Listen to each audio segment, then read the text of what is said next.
Yeah, I was out with this thing and got her running good. Put the double shocks on the back, she's sticking, even with these ball tires, running good. Yeah, I'm running the Orion right there, and hot racing, but I forget where this pinion gear comes from. But if you can look at that and see, those are teeth that have been sheared off. I mean,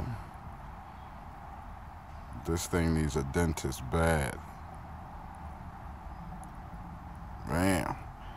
And the spur gear is fine. Not a edge on it, not nothing wrong with this spur gear. Not a cut in it, a scratch in it, anything. So, this thing here. If I can remember the name, I'll put it out there. The exploding pinion gears. That's what they should sell them as. Exploding pinion gears. Have fun. All right. YouTube.